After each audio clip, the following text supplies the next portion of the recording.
Welcome to Beyond What You See, the podcast where we uncover the deeper stories of resilience, purpose, and transformation.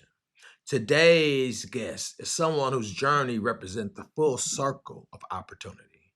From being an upper bound student, EOP upper bound student, to becoming a Marquette University Student Support Service alum and now serving as an advisor with the Marquette University College Bound Scholar Program.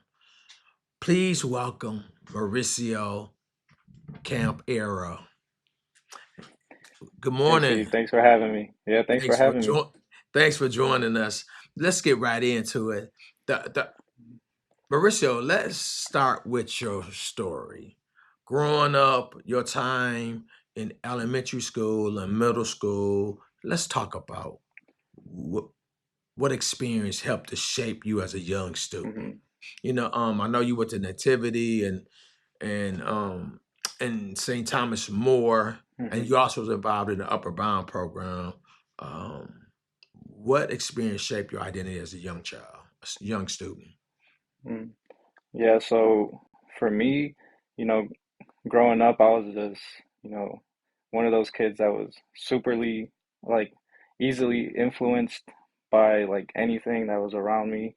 And I think my mom kind of knew that growing up, and I think that's kind of why she kind of decided to enroll me into Nativity Jesuit Academy. It was middle school, but now it's like academy because they got like their primary school and all that stuff. But um, I think that was a really good move kind of in my journey because um, not saying that my previous school wasn't good, it just wasn't a good fit for me because, like I said, I was just easily influenced and kind of was into trouble and a bunch of stuff at my old school.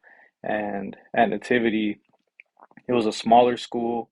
And at the same time, I had kind of adults and peers who kind of held me to a high standard and definitely, you know, believed in me. At least at the previous school, they kind of seemed like, because at the previous school, I did flunk. So like, just imagine, teachers telling you like, yeah, like you're not anything educational. You're not gonna go pretty far. Essentially, is what they were saying. So um, when I got to Nativity, it was a whole different experience. The adults in the building actually believe in you. Principal knows your name. Everybody knows your name. Family was all the families were like tied into the school at some point. So it was a real family environment, which is definitely something that I needed at that time. Um, and I think because of Nativity, they eventually told me about Upper Bound, which that was a huge support kind of system, a big part of my life for sure. And I think that was kind of like the catalyst to just my educational journey and just my journey in general. So I think Nativity was big, and that kind of led me to Upper Bound and then EOP trio as a whole. Um, could definitely talk about that experience if you want. Go right ahead. Yeah, yeah. So, I guess when I first heard about Upward Bound, it was one of those where I forgot who came to present.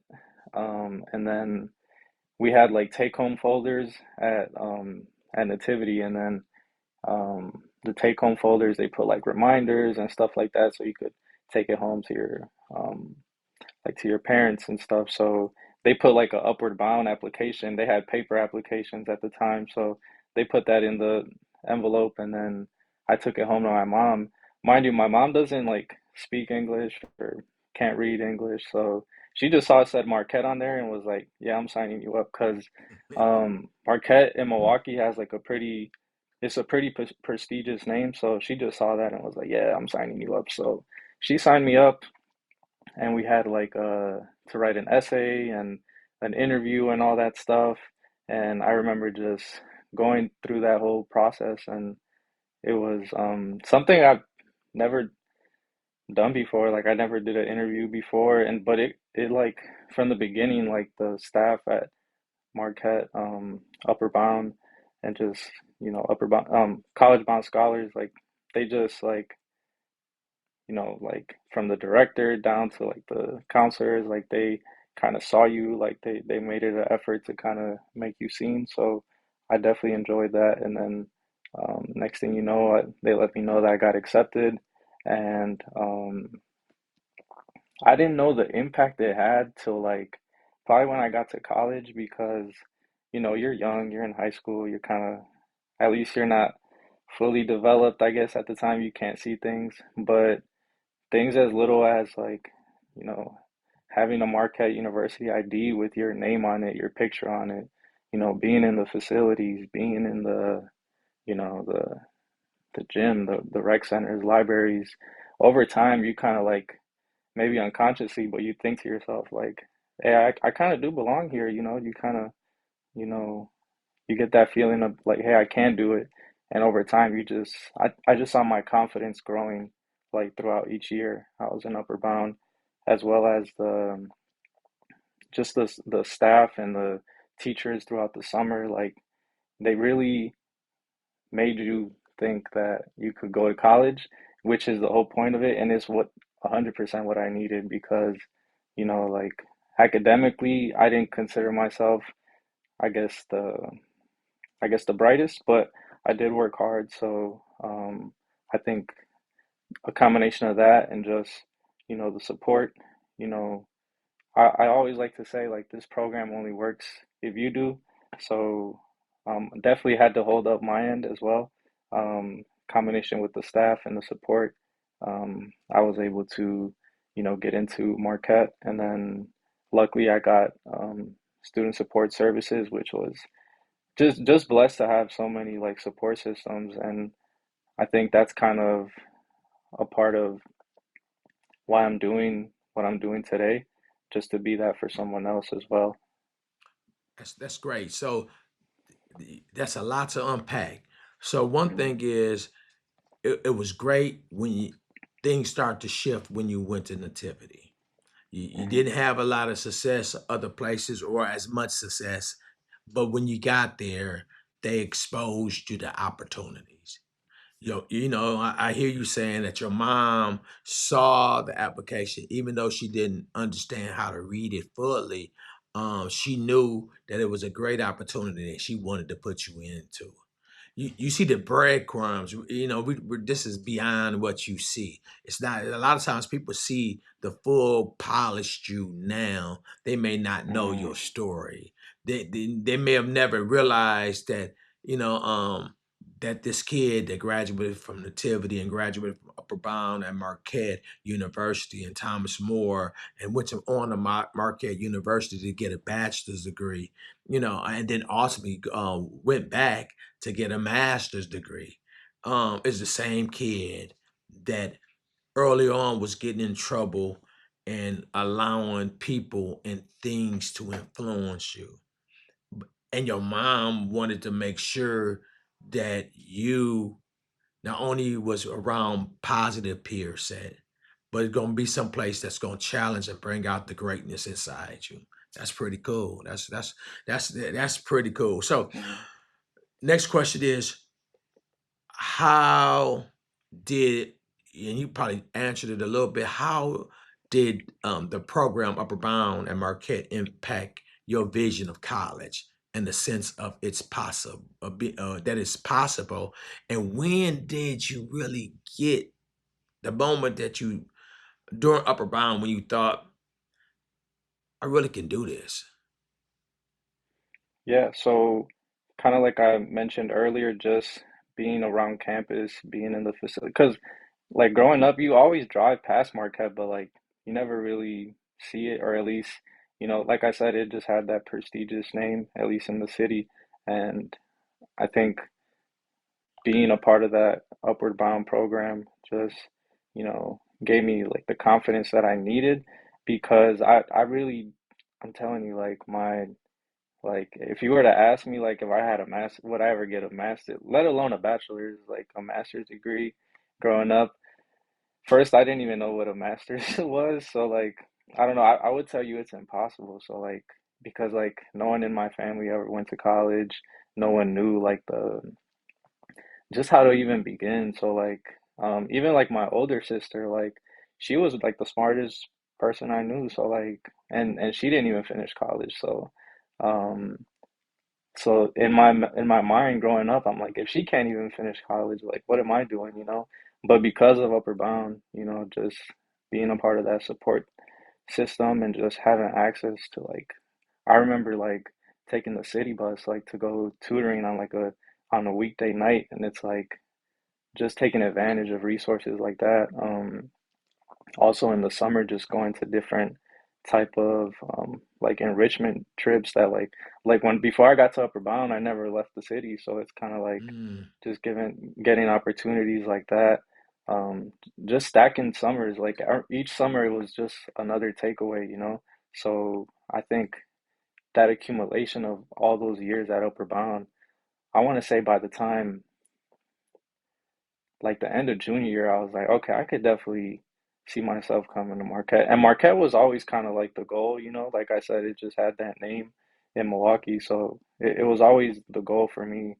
And just um, once you got that like acceptance letter from Marquette, like senior year, it's just like, I just remember it was just a great feeling. So I think just combination of just, um, you know, the support, the resources, and just exposure, it definitely gave me that belief that I could eventually come here. So you graduate from Marquette Upper Bound program. You graduate from St. Thomas More. Then you transition to student support service. How was that experience in college? And then ultimately tell me how does it feel? Did it feel to go from being a student in EOP Upper Bound student support services and then to be an EOP professional? Yeah, so I would say the transition to kind of Upper Bound to student support services was kind of like seamless, you know, like just I feel like all the EOP staff um, are all kind of cut from similar cloths, you know, like we all have that um, I guess like mission or just goal in life to, you know, support students from, you know, marginalized backgrounds. So I think um, I compared just the SSS advisors to a lot of my upper bound ones, and a lot of them, you know, were working in the same building, so they kind of already knew you ahead of time. So especially if you're coming from upward bound. So um, and then I guess the only difference was just, you know, you're in college, you're pretty much an adult, so a lot of it is really up to you. So I had a few like hiccups here and there, but ultimately it felt good to have, you know, advisors and student support services just to kind of get you out of those jams and stuff and give you advice. You know, Steve included, like, you know, Steve definitely gave me some great advice kind of when I was in undergrad. I tell him, I try to tell him, you know, every chance that I get, but I guess eventually when I did become like a, you know, a EOP professional, it it felt really just like full circle moment kind of because, you know, it's like and one thing I eventually realized too, and I think Steve was trying to tell me this, but it kind of impacts students a little bit different when you're kind of been in those shoes, 'cause you're not just a guy up there, you know, telling them what to do. You know, you sat in those seats, you know, you've said the creed countless amount of times, you know, you've been through similar experiences, come from similar neighborhoods, you know, um, and I think that's when I understood at least the impact that I could have, and not just in.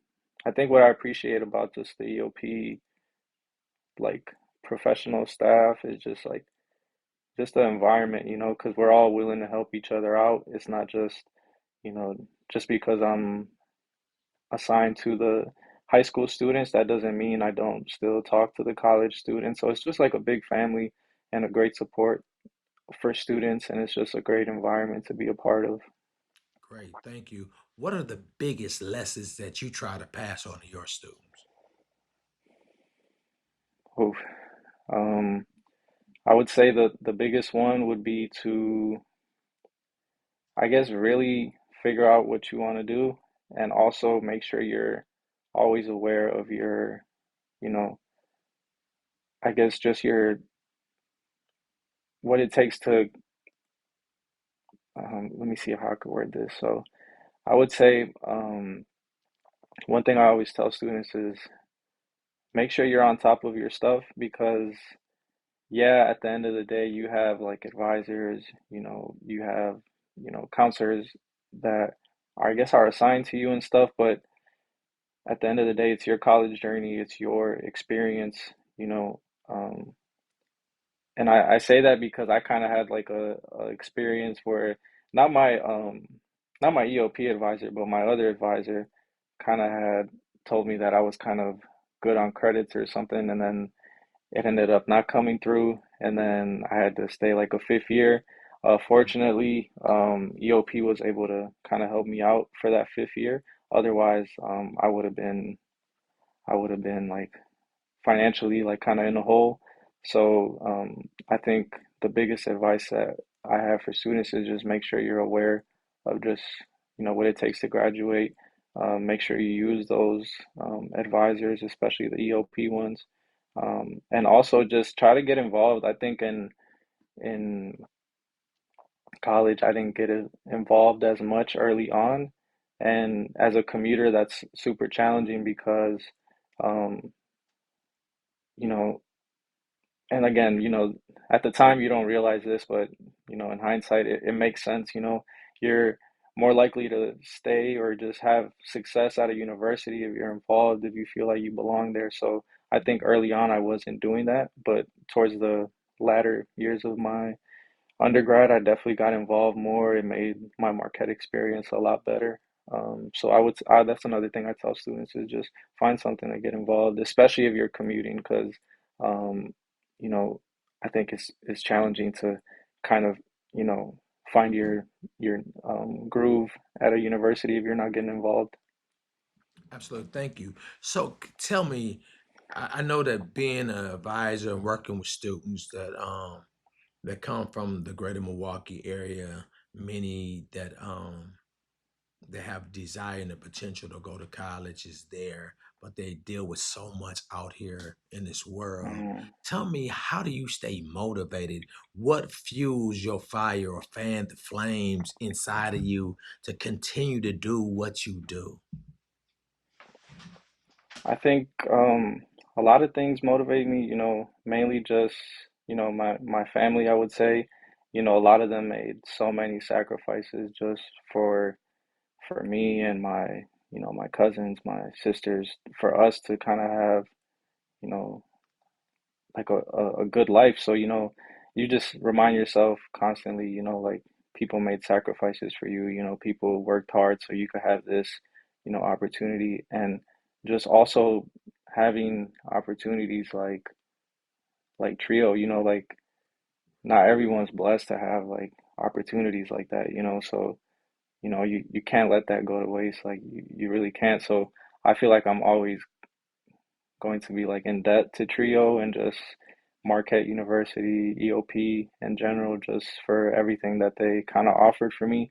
So just I have to try to be the same for someone else, I have to try to, make an impact somehow to somebody else, just like people made that impact for me. So I think that motivates me, and just also just I guess the climate of just how things are looking now, kind of around the world, so just taking that and just trying my best to make a difference in some people's lives is, I guess, something that motivates me. Yep. Thank you for sharing that.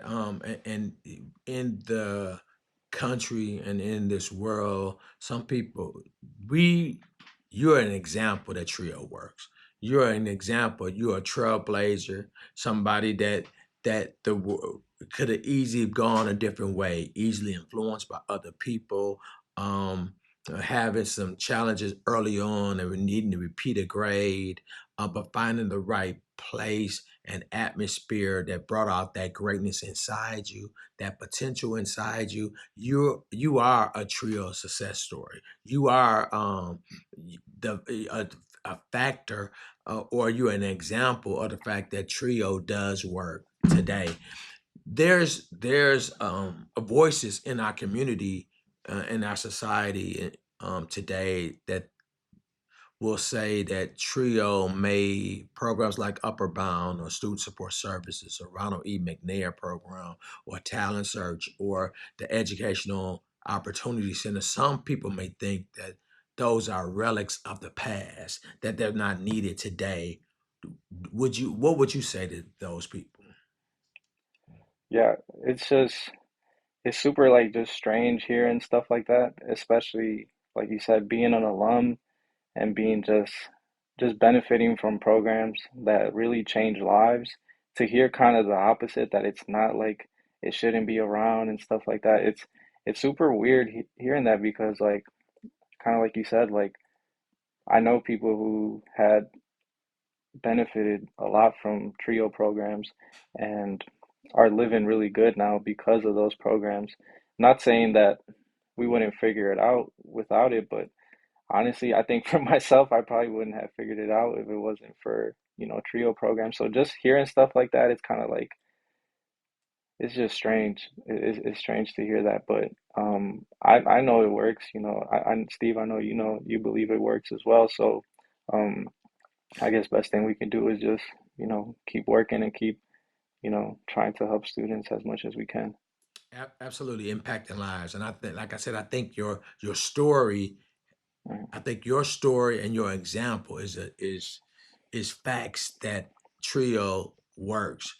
What's something about your journey that people might not see at first glance? Our podcast is called Beyond What You See. So, what's something about the journey people might not see at first glance?